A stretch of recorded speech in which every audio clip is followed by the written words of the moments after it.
નમસ્કાર વિદ્યાર્થી મિત્રો, તપોવન ગ્રુપ ઓફ સ્કૂલ સંચાલિત આપણી યુટ્યુબ ચેનલ તપોવન સાયન્સ એકેડેમીમાં ચેપ્ટર નંબર 15ના કન્ટિન્યુડ લેક્ચર નંબર 3ની અંદર હું રસાયણ વિજ્ઞાન શિક્ષક તમારું હાર્દિક સ્વાગત કરું છું. ગઈકાલે આપણે જે માહિતી જોઈ હતી કે કેવી રીતે આપણે આંતરાણવીય આકર્ષણ બળ પર આધારિત પોલિમરના પ્રકારની માહિતી મેળવી શકીએ. બીજી માહિતી આપણે એવી જોઈ હતી કે કેવી રીતે આપણે પોલિમરાઇઝેશન પ્રક્રિયાને આધારે યોગશીલ પોલિમર, હોમોપોલિમર, કોપોલિમર કે સંગનન પોલિમરની માહિતી મેળવી શકીએ. આજે આપણે સૌથી છેલ્લા અંતિમ વર્ગીકરણ પર જવાના છે અને ત્યાર પછી સ્ટેપ બાય સ્ટેપ આપણે એક પછી એક અગત્યના પોલિમર વિશેની ચર્ચા કરીશું. સો બેઝિકલી આજનો જે ટૉપિક છે એમાં પહેલો ટૉપિક એવો છે કે પોલિમર અણુઓના બંધારણમાં ફેરફાર કેવી રીતે કરી શકાય. માની લો કે તમારે કોઈ પણ પોલિમરની બનાવટ કરવી છે, તો એ પોલિમરની બનાવટ તમે કેવી રીતે ફેરફાર દ્વારા દર્શાવી શકો. તો ધ્યાન રાખજો મિત્રો, કોઈ પણ પોલિમર અણુઓના બંધારણમાં બે જ રીતે ફેરફાર થઈ શકે. ક્યાં તો એ ફેરફાર સતત હોય એટલે કે સાંકળરૂપ ફેરફાર હોય, ક્યાં તો પછી એ ફેરફાર ક્રમિક એટલે કે તબક્કાઓની અંદર જોવા મળતો હોય. સાંકળરૂપ પ્રક્રિયા પણ એક પ્રકારની તબક્કામાં જ થાય છે, પણ સાંકળ પ્રક્રિયાની અંદર શરૂઆતમાં જે ઘટક મળે છે એ જ ઘટક સ્ટેપ બાય સ્ટેપ દરેક તબક્કાની અંદર મળતો જશે. એટલે સાંકળને આપણે ચેઇન કહીએ છીએ. ચેઇનમાં એક જ જેવી રચના, એક પછી એક કન્ટિન્યુ બોન્ડિંગ હોય. હવે ક્રમિકનો મતલબ એવો થાય કે એક તબક્કાની અંદર તમને પર્ટિક્યુલર કોઈ ઘટક મળતો હોય તો બીજા તબક્કાની અંદર મળતો એનો એ જ ઘટક એ જુદા સ્વરૂપની રચના ધરાવતો હોય તો એને તબક્કાવાર ફેરફાર તરીકે ઓળખવામાં આવે. આપણે થિયરીઓ ભણીશું એ પ્રમાણે તમને ખબર પડશે. સૌથી છેલ્લું વર્ગીકરણ પર કોન્સન્ટ્રેટ કરીએ કે પોલિમરાઇઝેશન પ્રક્રિયાની વૃદ્ધિને આધારે કેવી રીતે ફેરફાર થઈ શકે. તો બે રીતે ફેરફાર થઈ શકે, જેમાં પહેલો ફેરફાર છે યોગશીલ પોલિમરાઇઝેશન, જેનું બીજું નામ આપી શકાય સાંકળરૂપ પોલિમરાઇઝેશન. બીજો ફેરફાર છે સંગનન પોલિમરાઇઝેશન, જેને આપણે બીજા નામથી ઓળખીએ છીએ તબક્કાવાર પોલિમરાઇઝેશન. પોઈન્ટ્સ ક્લિયર થાય છે? ચલો, એની અંદર આપણે યોગશીલ પોલિમરની તો વ્યાખ્યા આપી ચૂક્યા છે, જે તમે ઓલરેડી પાછી અહીંયા લખી દીધી જ છે મેં. ઓકે, એકદમ સિમ્પલ છે કે એક જ પ્રકારના અથવા બે જુદા જુદા પ્રકારના દ્વિબંધ ધરાવતા, કારણ કે યોગશીલ પોલિમર ત્યારે જ બની શકે જ્યારે મોનોમર પાસે કોણ હોય? દ્વિબંધ હોય. આવા અસંખ્ય અસંતૃપ્ત મોનોમર, અસંતૃપ્ત એટલા માટે છે કારણ કે આ બે કન્ડિશનમાં જે મોનોમર દ્વિબંધ ધરાવતા હશે એ દ્વિબંધને આપણે આ મોનોમર જે દ્વિબંધ ધરાવતા હોય, બરાબર, એવા અસંખ્ય અસંતૃપ્ત મોનોમર જ્યારે એકબીજાની સાથે યોગશીલ પ્રક્રિયા દ્વારા જોડાઈને જે પોલિમર બનાવતા હશે તે પ્રક્રિયાને આપણે શું કહી શકીએ છીએ? યોગશીલ પોલિમરાઇઝેશન. પણ જો એની અંદર દ્વિબંધ ધરાવતા ઘટકો એક જ પ્રકારના હોય તો એને યોગશીલ હોમોપોલિમર કહેવાય, અને બે જુદા જુદા પ્રકારના દ્વિબંધ ધરાવતા અસંખ્ય મોનોમર હોય તો એને યોગશીલ કોપોલિમર એટલે કે સહપોલિમર કહેવાય. તો આપણા સિલેબસની અંદર અહીંયા બંધારણ જે ભણવાના છે એ યોગશીલ હોમોપોલિમરાઇઝેશનની વૃદ્ધિ કેવી રીતે થાય છે એની આપણે અહીંયા ચર્ચા કરવાની છે. તો યોગશીલ હોમોપોલિમરાઇઝેશનની વ્યાખ્યા પણ આગળ આવી જ ચૂકી છે, જે આ પ્રમાણેની છે કે એક જ પ્રકારના એક કે તેનાથી વધુ દ્વિબંધ ધરાવતા, આ બરાબર સમજજો, એક જ પ્રકારના એક કે તેનાથી વધુ દ્વિબંધ ધરાવતા અસંખ્ય અસંતૃપ્ત મોનોમર જ્યારે એકબીજા સાથે રાસાયણિક બંધથી જોડાઈને જે પોલિમર બનાવતા હશે તે પ્રક્રિયાને યોગશીલ હોમોપોલિમરાઇઝેશન કહેવાય. મિત્રો, આગળના બે ચેપ્ટરમાંથી જો તમે લખાણ સ્વરૂપે કોઈ તૈયારી નહીં કરી હશે તો આજનો લેક્ચર પણ તમને ખબર નહીં પડે. શરૂઆતના બે લેક્ચર તમારે લખીને તૈયાર કરવાના રહેશે તો તમને આજની થિયરી પરફેક્ટ ખબર પડશે. ઓકે, હોમોપોલિમરાઇઝેશન એટલે સમપોલિમરાઇઝેશન ત્યારે કહેવાય જ્યારે આપણી પાસે એક કે તેનાથી વધારે દ્વિબંધ ધરાવતા એક જ પ્રકારના અસંખ્ય મોનોમર ઘટક જ્યારે હોય અને તેઓ જ્યારે એકબીજા સાથે રાસાયણિક બંધથી જોડાઈને પોલિમર બનાવવાની ક્ષમતા ધરાવે તો તે રાસાયણિક પ્રક્રિયાને શું કહેવામાં આવે? યોગશીલ હોમોપોલિમરાઇઝેશન. ધ્યાન રાખજો, યોગશીલમાં જ મોનોમર બધા એડ થાય છે, કોઈ પણ આડપેદાશ તરીકે નાના અણુઓ મુક્ત થતા નથી. પણ સંગનન પોલિમર બનાવો ત્યારે ચારમાંથી કોઈ પણ એક અણુ મુક્ત થાય. આ વાત થોડી ધ્યાનમાં રાખવી. ચલો અહીંયા કેટલાક એક્ઝામ્પલ લીધા છે. ઇથિનમાંથી પોલિથીન, પ્રોપિનમાંથી પોલીપ્રોપિન, સ્ટાયરીનમાંથી પોલીસ્ટાયરીન, વિનાઇલ ક્લોરાઇડમાંથી પીવીસી પોલીવિનાઇલ ક્લોરાઇડ, એક્રિલોનાઇટ્રાઇલમાંથી PAN પોલીએક્રિલોનાઇટ્રાઇલ. બરાબર. તો આ બધા હોમોપોલિમર્સ છે. પણ જ્યારે આ હોમોપોલિમર બને છે ત્યારે મોનોમરમાંથી કેટલાક ક્રિયાશીલ મધ્યસ્થી ઉત્પન્ન થાય છે જે આગળને આગળ સાંકળ પ્રક્રિયા દર્શાવશે.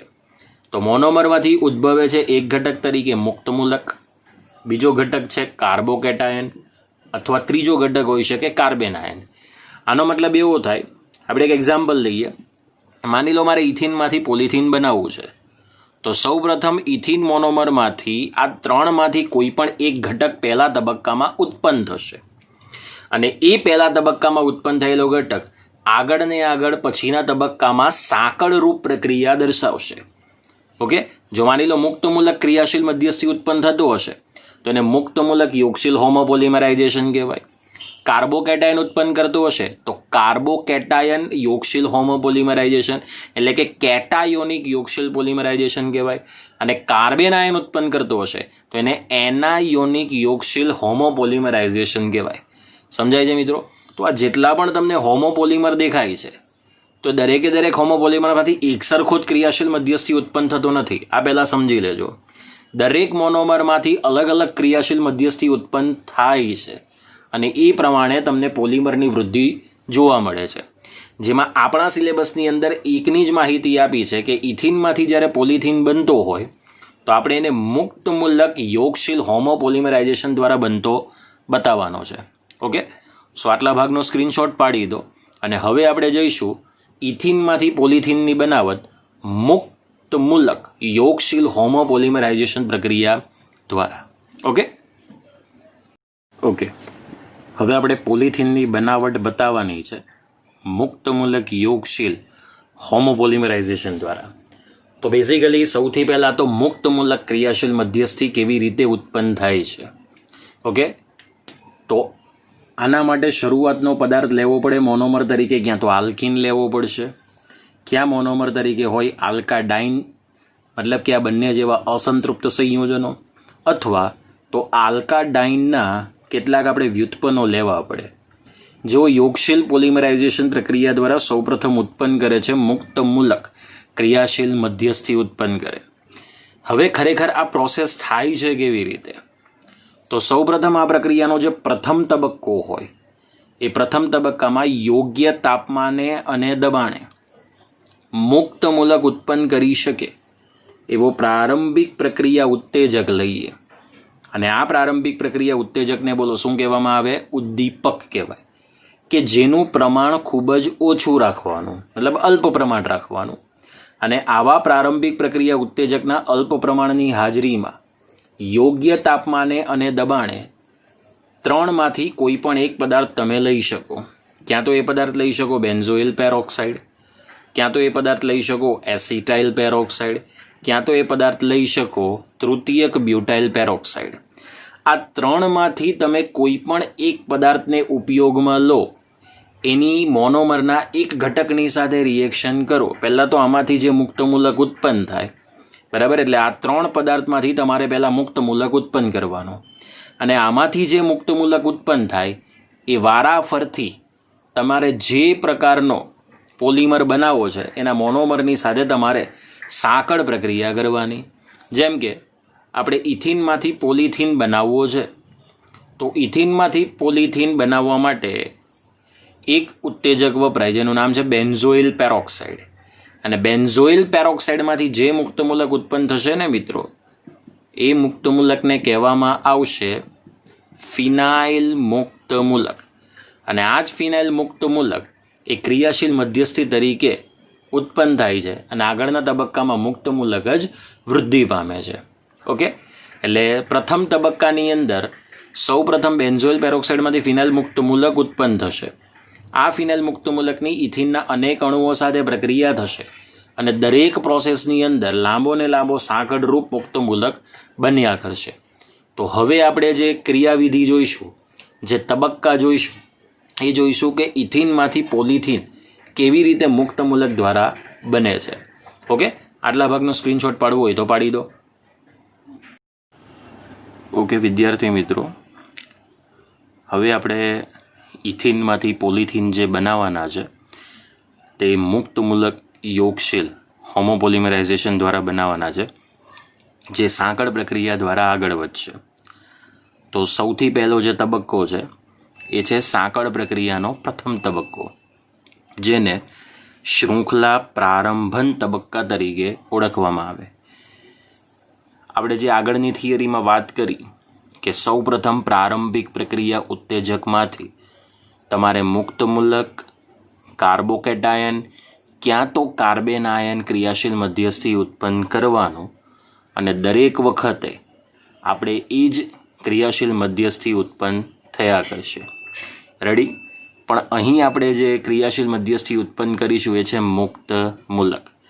તો કેવી રીતે મુક્ત મૂલક ઉત્પન્ન થાય તો એને આપણે પહેલાં સમજીએ. ચલો, આપણે ઇથિનની પોલિમરાઇઝેશન પ્રક્રિયા કરાવવાની છે, પણ એ પોલિમરાઇઝેશન પ્રક્રિયા કરાવતા પહેલાં ઇથિનના એક મોલને સમજજો. ઇથિનના એક મોલને પ્રારંભિક પ્રક્રિયા ઉત્તેજક બેન્ઝોઇલ પેરોક્સાઇડના અલ્પ પ્રમાણ સાથે, ઓકે, એટલે કે ખૂબ ઓછા પ્રમાણ સાથે ઊંચા તાપમાને ગરમ કરવાનું. જ્યારે આપણે એને ઊંચા તાપમાને ગરમ કરીશું ત્યારે બેન્ઝોઇલ, બરાબર, બેન્ઝોઇલ પેરોક્સાઇડમાંથી ફિનાઇલ મુક્ત મૂલક ઉત્પન્ન થશે. આ મુક્ત મૂલક એ મોનોમર ઇથિન અણુના એક બંધના એક મોલ દ્વિબંધની સાથે જોડાય, એક મોલના એક દ્વિબંધ સાથે જોડાઈ મોટા કદ ધરાવતો મુક્ત મૂલક બનાવે છે.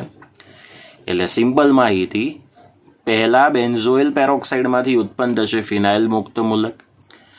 આ ફિનાઇલ મુક્ત મૂલક ઇથિન અણુના એક મોલ દ્વિબંધની સાથે રાસાયણિક પ્રક્રિયા કરીને ફિનાઇલ મુક્ત મૂલક કરતાં વધુ મોટા કદનો શું બનાવશે? મુક્ત મૂલક. Let see what happen. બરાબર? તો ચલો આપણે એ રિએક્શનની અંદર જોઈએ. તો ગઈકાલે આપણે એક સૂત્ર આપ્યું હતું બેન્ઝોઇલ પેરોક્સાઇડનું, યાદ છે ને મિત્રો? એ બેન્ઝોઇલ પેરોક્સાઇડનું સૂત્ર હું અહીં ફરીથી લખું છું, C6H5CO twice O2. હવે આ તમને જે કાર્બન સાથે ઓક્સિજન દેખાય છે કૌંસની અંદર, એ ઓક્સિજન કાર્બન સાથે દ્વિબંધથી જોડાય છે, અને આ જે બે ઓક્સિજન પરમાણુ છે તે આ બે શૃંખલાની સાથે સહસંયોજક બંધથી પેરોક્સાઇડ ફોર્મમાં જોડાશે. તો જુઓ, C6H5CO આ એક રચના થઈ ગઈ, C6H5CO બોલા બીજી રચના થઈ ગઈ. એટલે આનું સીધી મિરર ઇમેજ અહીંયા લખી દેવાની, અને આ બંનેની વચ્ચે તમારે કોને જોડાણ કરી દેવાનું? બોલો, પેરોક્સાઇડ ફોર્મેશનને. હવે જુઓ, ઓક્સિજન પાસે ટોટલ 6 ઇલેક્ટ્રોન્સ હોય ને મિત્રો, તો 4 ઇલેક્ટ્રોન એઝ ઇટ ઇઝ બાકી રહેશે અબંધકારક ઇલેક્ટ્રોન તરીકે, જે બંધમાં જોડાયા નથી, અને એક એક ઇલેક્ટ્રોન આ રીતે એક પેરોક્સાઇડ રચનામાં વપરાશે અને કાર્બન સાથે સહસંયોજક બંધ બનાવવામાં વપરાશે. હવે અહીંથી જ્યારે સહસંયોજક બંધનું સમવિભાજન થશે, કારણ કે સૌ પ્રથમ તૂટશે પેરોક્સાઇડ રચના, ત્યારે આ એક મુક્ત મૂલક આ ઓક્સિજન મેળવી લેશે, અને આ એક મુક્ત મૂલક આ બીજો ઓક્સિજન મેળવી લેશે. મુક્ત મૂલક જ્યારે બને ત્યારે આ તમને જે વક્ર તીર દેખાય છે એને માછલી આંકડા તરીકે કહેવાય. એવું મેં 11 સાયન્સમાં પણ મેં તમને સમજાવ્યું હતું, યાદ કંઈક આવે છે? ઓકે, ચલો, આવી ટોટલ 2 સમાન રચના તમને દેખાય છે. એટલે અહીંયા લખાઈ ગઈ 2 મોલ C6H5CO, બોલો આટલું તો કોમન છે જ. ઓકે, પછી સિંગલ બોન્ડ O, 4 તો ઓલરેડી હતા, અને બીજો એક વધારાનો એક ઇલેક્ટ્રોન બંને તોડવાથી મળી ગયો. રેડી? ચલો, હવે ફરીથી પાછું સમવિભાજન થશે, જેમાં ફિનાઇલ કેન્દ્રના કાર્બન અને CO2ના કાર્બનનો બોલો શું તૂટશે? બંધ તૂટશે. એટલે અહીંયાથી બોલો સમવિભાજન દર્શાવીએ. આ કાર્બન ને આ કાર્બન વચ્ચેનો બંધ તૂટે છે, તો હવે આ મુક્ત મૂલક એ ફિનાઇલ શૃંખલા મેળવી લેશે, અને આ મુક્ત મૂલક એ ઓક્સિજન મેળવી લેશે. એટલે ઓક્સિજન પર ઇલેક્ટ્રોનીય ઘનતા વધશે એટલે માઇનસ થઈ જાય. એ માઇનસ ફરીથી પાછો ક્યાં જોડાઈ જાય? બંધમાં. જો આ રીતે બંધ તૂટશે. આ રચના તો એઝ ઇટ ઇઝ છે, 2 moles of C6H5, બોલો ફિનાઇલ મુક્ત મૂલક થઈ ગયા. અને આ રચના કંઈક આ પ્રમાણે છે મિત્રો, બોલો ઓલરેડી આની પાસે 5 ઇલેક્ટ્રોન તો તમે મૂક્યા જ હતા, આ એક બીજો વધારાનો ઇલેક્ટ્રોન અહીંથી આવશે, હવે અહીંયા માઇનસ ઇલેક્ટ્રોનની ઘનતા ઓક્સિજન પર વધી ગઈ એટલે ફરીથી પાછો આ સંપૂર્ણપણે બંધમાં જોડાઈ જશે એટલે 2 મોલ્સ ઓફ CO2 જોઈ લો આડ પેદાશ તરીકે દૂર થઈ જશે. હવે અહીં તમે જુઓ છો 2 મોલ્સ C6H5 જે કયો મુક્ત મૂલક કહેવાય મિત્રો? ફિનાઇલ મુક્ત મૂલક કહેવાય. હવે આ 2 મોલ ફિનાઇલ મુક્ત મૂલકમાંથી માત્ર 1 જ મોલ ફિનાઇલ મુક્ત મૂલક લેવાનો છે જે ઇથિનના 1 મોલ દ્વિબંધ સાથે રિએક્શન કરશે. ડેફિનેટલી દ્વિબંધ હશે તો બંધ કયો તૂટશે? બોલો પાઈ બંધ તૂટશે. તો ચલો આ મુક્ત મૂલક અહીંયા દર્શાવીએ, આ મુક્ત મૂલક અહીંયા દર્શાવીએ. ક્લિયર થાય છે? એટલે આ ફિનાઇલ શૃંખલા અને CH2 વચ્ચે બોલો સહસંયોજક બંધનું નિર્માણ થાય તો C6H5 ને આ જે મુક્ત મૂલક છે એ છેલ્લા કાર્બન ઉપર ટ્રાન્સફર થશે. ઓકે, એટલે મોટું કદ ધરાવતો મુક્ત મૂલક કોના કરતાં? ફિનાઇલ મુક્ત મૂલક કરતાં. ચલો આનું કદ જે છે એના કરતાં આનું કદ કેવું છે? બોલો મોટું છે, કેમ કે આનું કદ નાનું છે એનાથી આનું કદ CH2 જેટલું મોટું છે. હવે સેકન્ડ સ્ટેપમાં શું થશે કે આ જે મોટું કદ ધરાવતો મુક્ત મૂલક છે ને મિત્રો, એ વારાફરથી ઇથિનના અણુ સાથે રાસાયણિક પ્રક્રિયા કરતો જશે દ્વિબંધની સાથે અને દરેક વખતે લાંબોને લાંબો સાંકળરૂપ મુક્ત મૂલક બનાવતો જ જશે. ઓકે, જેને કહેવાશે સાંકળ પ્રક્રિયાનો બીજો તબક્કો, જેને શૃંખલા સંચરણ તબક્કો કહેવાય. સંચરણ એટલે કે મુક્ત મૂલક જ બનતા જશે. બરાબર, પણ દરેક વખતે મુક્ત મૂલકનું કદ એ પહેલા તબક્કામાં રહેલા મુક્ત મૂલક કરતાં કેવું હશે? મોટું હશે. તો જોઈએ આપણે સેકન્ડ તબક્કો સાંકળ પ્રક્રિયાનો. ઓકે, જેને શૃંખલા સંચરણ તબક્કો કહેવાય. હવે તમારી પાસે પહેલા તબક્કામાં મળેલ જે મોટા કદનો મુક્ત મૂલક છે એ ક્રમશઃ તમારે ઇથિન અણુના દ્વિબંધમાં ઉમેરતા જવાનું અને ઇથિન અણુમાં ઉમેરતા જશો એટલે પોલિમર શૃંખલા ક્રમશઃ આગળ વધતી જ જશે. એટલે કે દરેક વખતે લાંબો સાંકળ રૂપ નવો મુક્ત મૂલક બનાવતું જશે. ચાલો આ પહેલા તબક્કાનો મોટું કદ ધરાવતો મુક્ત મૂલક છે, એની સાથે આપણે ઇથિનનો બીજો મોલ અણુ લઈએ. ઓકે, એટલે અહીંયા ફરીથી પાછો બોલો પાઈ બંધ તૂટશે, આ મુક્ત મૂલક અને આ મુક્ત મૂલક બંધથી જોડાશે અને આ મુક્ત મૂલક આ કાર્બન પર ટ્રાન્સફર થશે. એટલે જુઓ કદ જુઓ C6H5 CH2 CH2 CH2. Ready? હવે આપણે આવા ઇથિનના n મોલ્સ લઈ લઈએ. તો n મોલ્સ લઈ લો એટલે ઓલરેડી તમે જુઓ છો કે પુનરાવર્તન પામતો એકમ કયો છે? બોલો CH2 છે તો બોલો એને આપણે n વખત મૂકી દઈશું. તો C6H5 CH2 teal and n સુધી. પણ હજી પણ શૃંખલા અધૂરી છે એટલે CH2માં છેલ્લા કાર્બન પર બોલો મુક્ત મૂલકની સાઇન મળશે. હવે જુઓ આ મુક્ત મૂલક કરતાં આ મુક્ત મૂલકનું કદ મોટું, આ મુક્ત મૂલક કરતાં આ મુક્ત મૂલકનું કદ મોટું. તો આ સાંકળ રૂપ નવો મુક્ત મૂલક, મતલબ કે હવે તમારે પોલિથીન બનાવવા માટે એક લાંબી શૃંખલા મુક્ત મૂલકવાળી તૈયાર થઈ ગઈ. હવે જ્યારે સાંકળ પ્રક્રિયાનો અંતિમ તબક્કો આપણે જોઈશું જેની અંદર આવી જ એક લાંબી મુક્ત મૂલક ધરાવતી લાંબી શૃંખલા હશે. બરાબર ને? એ બંને લાંબી શૃંખલા જ્યારે એકબીજાની સાથે જોડાણ કરશે ત્યારે આ પ્રક્રિયા આગળ અટકી જશે. રેડી? ઓકે, તો આનો સ્ક્રીનશોટ પાડવો હોય તો પાડી દો. અને હવે જઈશું આપણે સાંકળ પ્રક્રિયાનો ત્રીજો તબક્કો જેને કહેવાય શૃંખલા સમાપન તબક્કો. શું કહેવામાં આવશે મિત્રો? શૃંખલા સમાપન તબક્કો.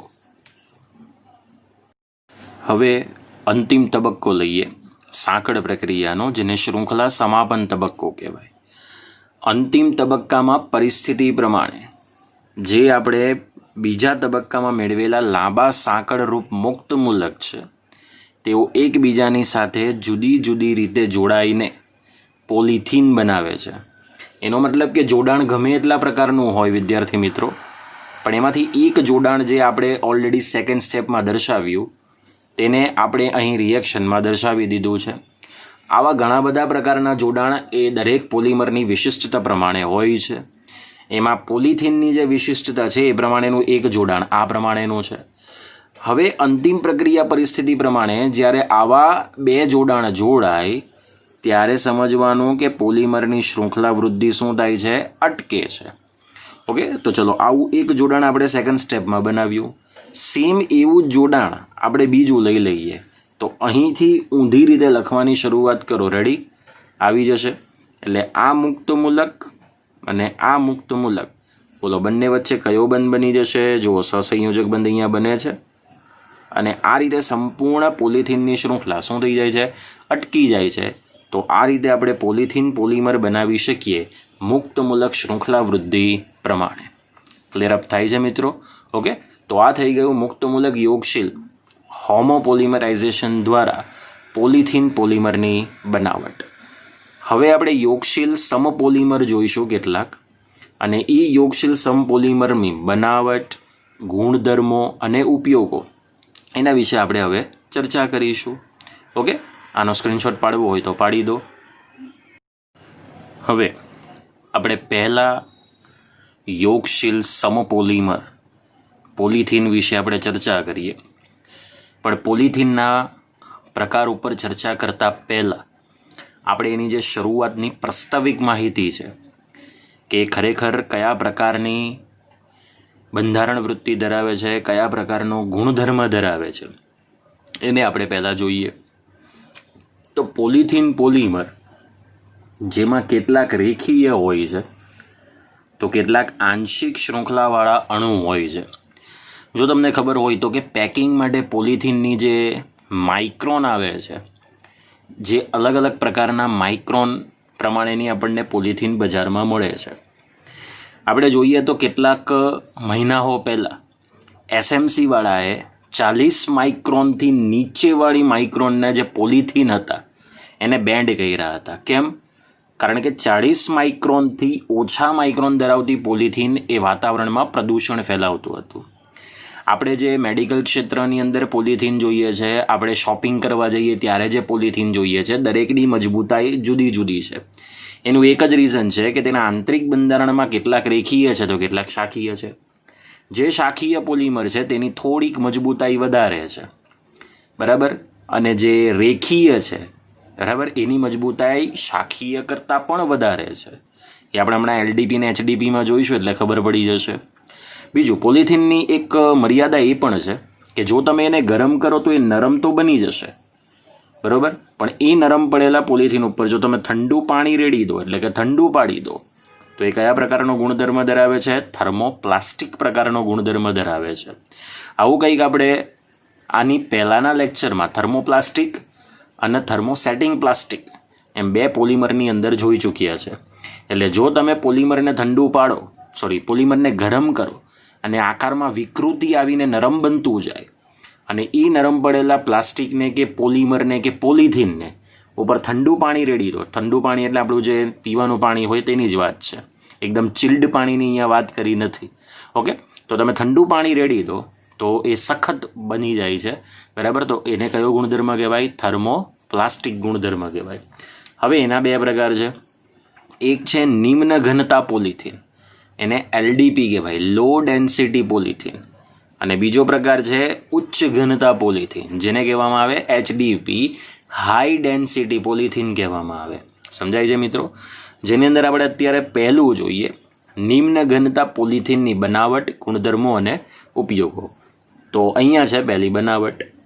બનાવટ કંઈક આ પ્રકારની છે કે ઇથિનના અસંખ્ય અણુઓની ડાયઓક્સિજન એટલે કે O2 અને તૃતીયક બ્યુટાઇલ પેરોક્સાઇડ એટલે કે TBP જેવા પ્રારંભિક પ્રક્રિયા ઉત્તેજક એટલે કે ઉદ્દીપકની હાજરીમાં જો 350થી 570 કેલ્વિન તાપમાને અને 1000થી 2012 વાતાવરણના દબાણે જો આપણે એને ગરમ કરીએ તો મુક્ત મૂલક યોગશીલ હોમોપોલિમરાઇઝેશન પ્રક્રિયા દ્વારા આપણને જે પોલિમર મળે એ એલડીપી, લો ડેન્સિટી પોલિથીન પોલિમર મળે છે.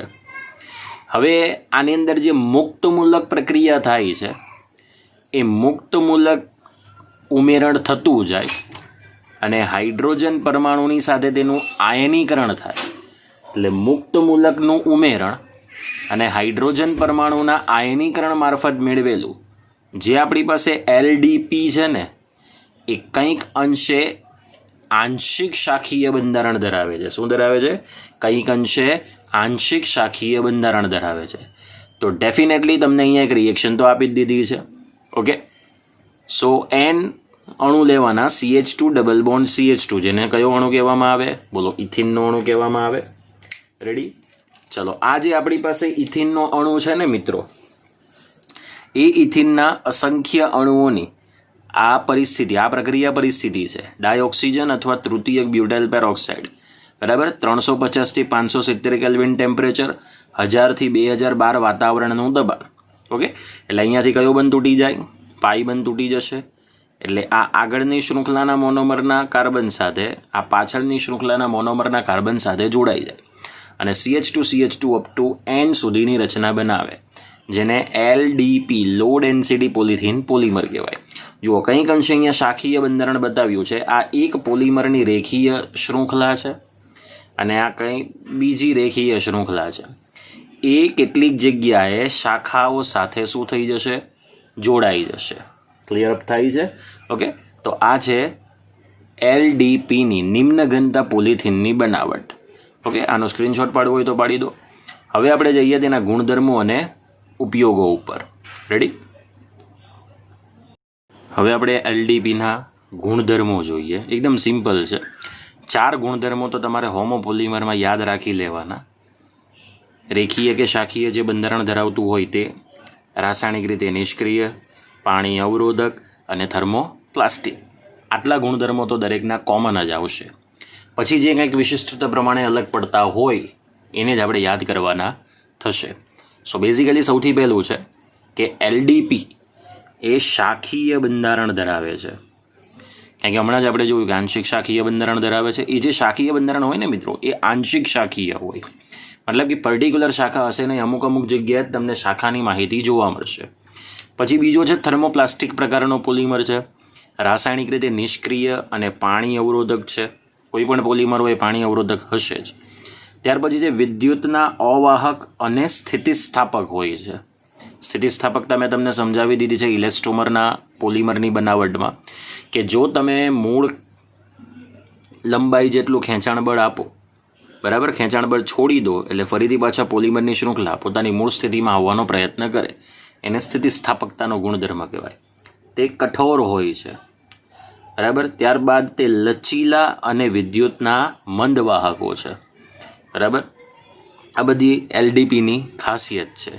હવે અહીંયા અવાહક કીધું છે, મતલબ કે આની 2 રીતના સ્વભાવ છે વિદ્યુતની દૃષ્ટિએ, કે તે અવાહક તરીકે પણ વર્તે છે અને વિદ્યુતના અતિ મંદવાહક તરીકે પણ વર્તે છે. ત્યારબાદ એના ઉપયોગોની વાત કરીએ તો સૌથી પહેલું છે વીજવાહક તારના ઇન્સ્યુલેશનમાં. આપણે જે કોપરનો તાર, આપણે જે કોઈ પણ વાઈફાઈનો જોઈએ તાર, કે પછી આપણા કેબલના તાર જોઈએ, આપણા સેટઅપ બોક્સના જે પણ કંઈક વાયરો જોઈએ, એ વીજવાહક તાર જે કોપરનો છે એની ઉપર જે કોટિંગ છે બ્લેક કલરનું કે ગ્રે કલરનું, રેડી, એ કોટિંગ ઇન્સ્યુલેશન કહેવામાં આવે, જે કહેવાય વીજવાહક તારના ઇન્સ્યુલેશનમાં. ત્યારબાદ રમકડા બનાવવા માટે, કારણ કે જેટલા પણ રમકડા બને છે એના માટે LDPનો જ ઉપયોગ થાય છે. ત્યારબાદ પેકિંગના સાધનો, લચકદાર પાઇપ બનાવવા માટે. લચકદાર પાઇપ એટલે આપણે ઘરમાં જે પાણી, બરાબર, છાંટવાની જે પાઇપ હોય છે એ લચકદાર પાઇપ કહેવાય. ગાર્ડનમાં જે હોય તેને લચકદાર પાઇપ ન કહેવાય, એને નક્કર પાઇપ કહેવાય. એના માટે LDPનો ઉપયોગ ન થાય, HDPનો ઉપયોગ થશે. અને ત્યાર પછી છે એક નવો શબ્દ સ્ક્વીઝ બોટલ, જેને નિચોડ બોટલ કહેવાય, બરાબર. હવે સ્ક્વીઝ બોટલ એટલે શું? તમે સેન્ડવિચ કે પિઝા ખાવા જતા હશો, એમાં લાલ કલરની જે તમને સોસ બોટલ દેખાય છે એને સ્ક્વીઝ બોટલ તરીકે ઓળખવામાં આવે છે, જેની અંદર સોસ ભર્યો હોય તે. આ ઉપરાંત બીજા કેટલાક એવા ઉપયોગો હશે જે LDPના છે, પણ આપણા સિલેબસની અંદર આટલા લિમિટ ઉપયોગ તમને આપ્યા છે. રેડી? તો આ હતું LDPના ગુણધર્મો અને ઉપયોગો. હવે આપણે જોઈશું HDPની બનાવટ, ગુણધર્મો અને ઉપયોગો. ઓકે, સ્ક્રીનશોટ પાડવો હોય તો પાડી દો. હવે આપણે પોલિથીનના બીજા પ્રકાર ઉપર જઈએ, જે છે ઉચ્ચ ઘનતા પોલિથીન, જેને ટૂંકમાં HDP હાઈ ડેન્સિટી પોલિથીન કહેવાશે, જેની બનાવટ, ગુણધર્મો અને ઉપયોગો વિશે જોઈએ. તો HDPની બનાવટ અહીં એક વિશિષ્ટ પ્રકારના ઉદ્દીપકની હાજરીમાં થાય છે, જે ઓલરેડી બોર્ડની અંદર તમને એક MCQ પણ ઘણી બધી વાર પૂછાઈ ગયો છે આગળના વર્ષોમાં. ગુજકેટની એક્ઝામમાં પૂછાઈ ચૂક્યો છે, JEE નીટની એક્ઝામમાં પણ પૂછાઈ ગયો છે. સો જ્યારે પણ HDP આવે એટલે તમારે એક વાત ધ્યાનમાં રાખવાની કે ઉદ્દીપક તમારા માઇન્ડમાં છપાઈ જવો જોઈએ, અને એ ઉદ્દીપક છે ઝિગલર નાટા ઉદ્દીપક. જોઈએ આપણે એની પ્રોસેસ પરથી હું તમને બધું સમજાવું છું. અહીંયા પણ આપણે ઇથિન મોનોમરના અસંખ્ય અણુઓ લઈશું, જેની યોગ્ય કાર્બનિક દ્રાવકમાં બે પદાર્થોને તમારે અહીંયા મિશ્ર કરવાના છે. હવે એ જે બે પદાર્થો છે ને મિત્રો, એ બે પદાર્થની અંદર આ જે છે C2H5 થ્રાઇસ Al, એને કહેવામાં આવે ટ્રાય ઇથાઇલ એલ્યુમિનિયમ. નામ શું છે? Try ethyl aluminium. અને આ જે TiCl3 છે એને તમે કહી શકો ટિટાનિયમ ટ્રાય ક્લોરાઇડ. તો આ બે પદાર્થોને એક સાથે મિશ્ર કરવાના 1:1 પ્રમાણમાં, અને એને કાર્બનિક દ્રાવકની અંદર ઓગાળી દેવાના, જેને કહેવામાં આવે છે ઝિગલર નાટા ઉદ્દીપક. આ ઉદ્દીપકની હાજરીમાં 333 થી 343 કેલ્વિન તાપમાને અને 6 થી 7 વાતાવરણ જેટલા દબાણે જો યોગશીલ પોલિમરાઇઝેશન કરવામાં આવે, હવે અહીંયા મુક્ત મૂલક નહીં આવશે, યોગશીલ પોલિમરાઇઝેશન કરવામાં આવે તો આપણને HDP પ્રકારની પોલિથીન પોલિમરની માહિતી મળે છે, જેને હાઈ ડેન્સિટી પોલિથીન કહેવાય. હવે ઝિગલર નાટા જે ખરેખર છે ને એ બે વૈજ્ઞાનિકોના નામ છે, જે જર્મન વૈજ્ઞાનિકો હતા. અને જર્મન વૈજ્ઞાનિકો કર્લ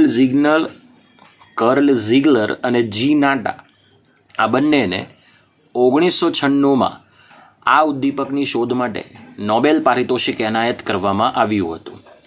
કારણ કે આ જે ઝિગલર નાટા ઉદ્દીપક છે વિદ્યાર્થી મિત્રો, એ ખરેખર કરશે શું?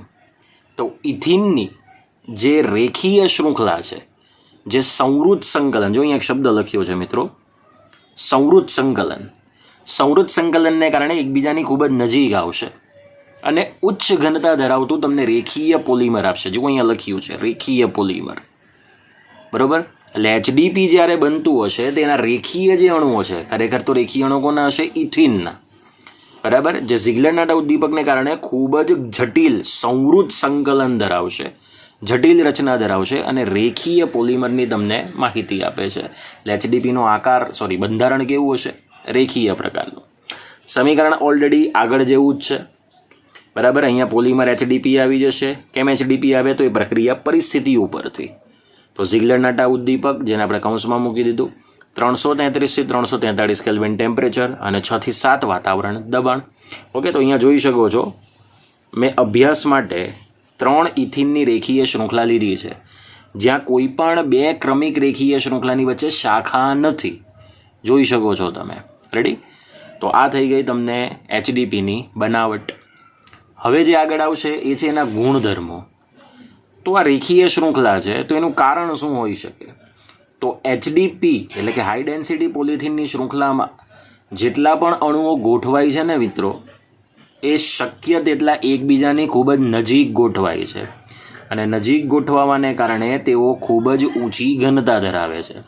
ક્લિયર? ત્યાર પછી બીજો ગુણધર્મ કોમન છે, થર્મોપ્લાસ્ટિક પ્રકારનો પોલિમર છે, રાસાયણિક રીતે નિષ્ક્રિય છે અને વિદ્યુતનો સંપૂર્ણ અવાહક છે. આ બરાબર સમજજો. પહેલો તો થોડો મંદવાહક હતો, આ કેવો છે? સંપૂર્ણ અવાહક છે. LDP કરતાં વધુ સખત અને કેવો છે? મજબૂત છે. ઓકે, હવે વધુ સખત અને મજબૂત હોય એટલે એનો પહેલો જ ઉપયોગ તમને ક્લેરિફાઈ થઈ ગયો છે કે તે અનબ્રેકેબલ સાધનોની બનાવટમાં વપરાય, એટલે કે તૂટે નહીં તેવા સાધનોની બનાવટમાં વપરાય.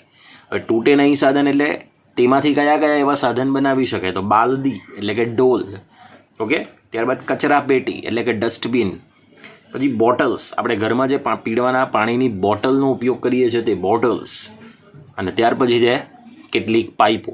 ગાર્ડનમાં પાણી છાંટવાની જે પાઇપ આવે તે HDPમાંથી જ બનાવવામાં આવે છે, અથવા ઇન્ડસ્ટ્રી લેવલ ઉપર જે પાઇપ વપરાય છે એ પણ HDPમાંથી જ બનાવવામાં આવે. રેડી? તો આ વાત થઈ ગઈ આપણી પાસે HDP એટલે કે હાઈ ડેન્સિટી પોલિથીનની બનાવટ, ગુણધર્મો, ઉપયોગો. ઓકે, હવે આપણે બીજા નેક્સ્ટ હોમોપોલિમર વિશે જઈશું અને એની માહિતી મેળવીશું. આનો સ્ક્રીનશોટ પાડવો હોય તો પાડી દો. હવે આપણે એક નવા સમપોલિમર પર પ્રયાણ કરીએ અને એ છે ટેફલોન. ટેફલોનને કહેવામાં આવે પોલીટેટ્રાફ્લોરોઇથિન, એટલે એનું શોર્ટકટ ફોર્મ બનશે PTFE, જેની આપણે બનાવટ લઈએ તો ટેટ્રાફ્લોરોઇથિન ટેફલોન બનાવવા માટે અહીં વપરાતો મોનોમર છે. તો ટેટ્રાફ્લોરોઇથિન મોનોમરના અસંખ્ય અણુઓની મુક્ત મૂલક અથવા પર સલ્ફેટ જેવા ઉદ્દીપકની હાજરીમાં ઊંચું દબાણ રાખી જો ગરમ કરવામાં આવે તો મુક્ત મૂલક યોગશીલ હોમોપોલિમરાઇઝેશન પ્રક્રિયા દ્વારા તેઓ જોડાશે અને ટેફલોન આપણને પોલિમર બનાવીને આપશે. એટલે ધ્યાન રાખજો મિત્રો, અહીં મુક્ત મૂલક અને પર સલ્ફેટ આ બેમાંથી તમે કોઈ પણ એક ઉદ્દીપક વાપરી શકો છો. તો હવે એની રિએક્શન માહિતી લઈ લઈએ. ટેટ્રાફ્લોરોઇથિનનું બંધારણીય સૂત્ર છે CF2 double bond CF2. Definitely અહીં દ્વિબંધ છે, તો એનો મતલબ યોગશીલ પોલિમરાઇઝેશન જ થવાનું છે. સો ઇટ્સ નેમ ઇઝ ટેટ્રાફ્લોરોઇથિન, કારણ કે 4 ફ્લોરિન પરમાણુ છે એટલે ટેટ્રાફ્લોરો કહી શકાય, અને 2 કાર્બન વચ્ચે દ્વિબંધ છે એટલે ઇથિન, સો નામ આવશે ટેટ્રાફ્લોરોઇથિન. અસંખ્ય અણુ એટલે N મોલેક્યુલ્સ લઈ શકાય. આ કન્ડિશન તો એઝ ઇટ ઇઝ એરો ઉપર મૂકી દેવાની, એટલે અહીંથી પાઈ બંધ તૂટશે. આ મુક્ત મૂલક આગળની શૃંખલાના કાર્બન સાથે, આ મુક્ત મૂલક પાછળની શૃંખલાના મોનોમરના કાર્બન સાથે જોડાશે, એટલે CF2 bond CF2 up to N સુધીની રચના મળશે અને એ પોલિમર મિત્રો કયો આવશે? ટેફલોન. હવે આની અંદર બોર્ડની અંદર ઘણી બધી વાર એવો પ્રશ્ન પૂછાઈ ગયો છે કે ટેફલોન પોલિમર બનાવવા માટે જે ઉપયોગી મોનોમર છે તેનું IUPAC નામ જણાવો. તો તમે જોઈ શકો છો 2 કાર્બન છે અને બંને કાર્બન પાસે 2 ફ્લોરિન પરમાણુ સહસંયોજક બંધથી જોડાય છે. તો સરવાળાનો તમારે ક્રમ આપવો હોય તો ગમે તે સાઈડથી તમે સરવાળાનો ક્રમ આપશો સરખો જ આવશે. 1 + 2 એટલે 3 જ થવાનું છે. એટલે પહેલા કાર્બન ઉપર 2 ફ્લોરિન, બીજા કાર્બન પર પણ 2 ફ્લોરિન, એટલે નામ આપી શકાય 1122 ટેટ્રાફ્લોરોઇથિન. ક્લિયર થાય છે? આ થઈ ગયું તેના મોનોમરનું IUPAC નામ. તો આવી રીતનો પ્રશ્ન પણ તમને પૂછી શકાય MCQ તરીકે. હવે આપણે ગુણધર્મની વાત કરીએ તો 2 તો કોમન લખી જ દેવાના. રાસાયણિક રીતે નિષ્ક્રિય છે, થર્મોપ્લાસ્ટિક પ્રકારનો પોલિમર છે. પણ અહીંયા રાસાયણિક રીતે નિષ્ક્રિયની સાથે સાથે આ જે પોલિમર છે મિત્રો એક ક્ષારણ પ્રતિરોધક પણ છે. ક્ષારણ પ્રતિરોધકનો મતલબ એવો થાય કે જો તમે આમાંથી બનાવેલું કોઈ પણ સાધન વાપરશો એને કાટ લાગતો નથી, એનું ખવાણ થતું નથી, એનું ઓક્સિડેશન થતું નથી. મતલબ કે આ એક પ્રકારના લુબ્રિકન્ટ તરીકે તમે એને વાપરી શકો છો. બરાબર? માની લો કે જ્યાં એક પછી એક રચના ઓવરલેપ થતી હોય અને એકબીજા ઉપર ઘર્ષણ થતું હોય તેવી ઘર્ષણયુક્ત રચનામાં પણ તમે આનો ઉપયોગ કરી શકો છો. અને ઘર્ષણ તરીકે જો કોઈ ઉપયોગ થાય તો એવા પદાર્થને એક બિરુદ આપવામાં આવ્યું છે જેને ઊંજણ કહેવામાં આવે. ઓકે, તો અહીંયા એનો એ પહેલો જ ઉપયોગ જે છે તે ઊંજણ તરીકે વપરાય છે. એ આપણે જોઈએ સ્ટેપ બાય સ્ટેપ. બીજી આની ખાસિયત એવી છે કે તે ઉચ્ચ તાપમાન સહન કરી શકે છે. મતલબ કે આમાંથી બનાવેલા પદાર્થનું અથવા તો આનું જો તમે પર્ટિક્યુલર આવરણ બી બનાવી દો, જેના પછીના જ ગુણધર્મમાં છે. હવે ઉચ્ચ તાપમાન સહન કરતો હોવાથી તે થોડે ઘણા અંશે કેવો છે? થર્મોસેટિંગ પ્લાસ્ટિક પ્રકારનો પોલિમર છે. થર્મોપ્લાસ્ટિક તો છે જ, પણ કંઈક અંશે કેવો છે? થર્મોસેટિંગ પ્લાસ્ટિક પ્રકારનો પોલિમર છે. એનો મતલબ કે જેમ તમે એને ગરમ કરશો તેમ એના મિશ્રબંધિત જોડાણ શું થશે? વધશે. જે ઓલરેડી આપણે એના આગળના લેક્ચરમાં થર્મોસેટિંગ પોલિમરની ખાસિયતમાં જોઈ ચૂક્યા છે. ત્રીજો જે ગુણધર્મ છે તે ટેક્સ્ટબુકમાં નથી મિત્રો, પણ MCQમાં કોમ્પિટિટિવ એક્ઝામમાં પૂછી શકાય. તો ટેફલોનનું જે કોટિંગ છે, કોટિંગને આપણે સાદી ભાષામાં કહીએ તો ટેફલોનનું આવરણ કહીએ. બરાબર? ઉપરની સપાટી કહીએ, સાધનમાં રહેલી ઉપરની સપાટી, જે 573 કેલ્વિનથી ઊંચા તાપમાને વિઘટન પામે. ઇન ધ સેન્સ કે જ્યાં સુધી 573 કેલ્વિન કે તેનાથી નીચું તાપમાન હોય ત્યાં સુધી એનું કોટિંગ વિઘટન પામતું નથી. પણ જેવું તમે 573 કેલ્વિનથી તાપમાન ઊંચું કરી દો એટલે એના ખવાણની શરૂઆત થઈ જાય છે.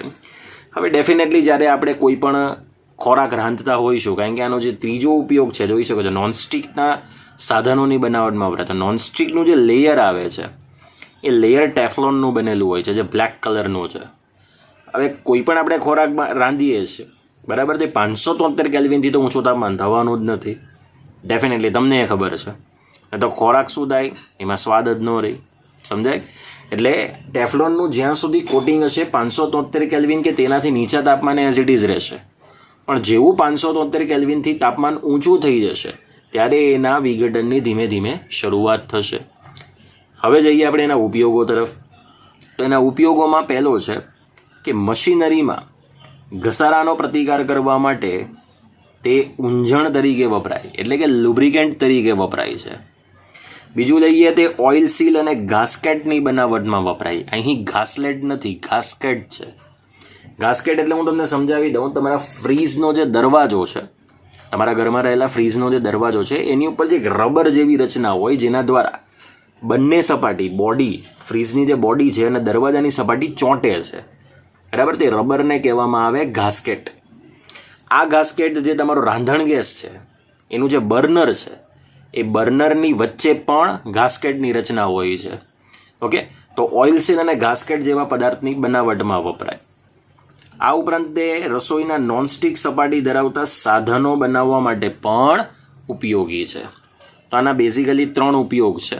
પહેલો ઉપયોગ અત્યારે જ યાદ કરી લો, મશીનરીમાં ઘસારાનો પ્રતિકાર કરી શકે એ માટે ઊંજણ તરીકે વપરાય, એટલે કે લુબ્રિકન્ટ તરીકે વપરાય.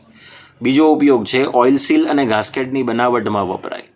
અને ત્રીજું છે રસોઈના નોનસ્ટિક સપાટી ધરાવતા સાધનોની બનાવટ માટે વપરાય છે. સો આ ટેફલોન ખૂબ ઇમ્પોર્ટન્ટ છે. બોર્ડમાં 2 માર્ક્સની અંદર તેની બનાવટ અને ઉપયોગો વિશેની ચર્ચા પૂછવામાં આવે છે. બરાબર, હવે 2 માર્ક્સમાં પૂછાય તો 1 માર્ક બનાવટનો હશે ને 1 માર્ક ઉપયોગોનો. એટલે ઉપયોગો 3 છે, એમાંથી તમારે કોઈ પણ 2 ઉપયોગો લખવાના, અને બનાવટ તો તમારે કમ્પલસરી લખવી જ પડશે. ઓકે, તો આપણો જે આજનો 3જો લેક્ચર છે એ આપણે અહીંયા સુધી રાખીશું, અને આવતીકાલના લેક્ચર્સની અંદર આપણે બીજા અન્ય કેટલાક હોમોપોલિમર વિશેની ચર્ચા કરીશું. જય હિન્દ, જય ભારત.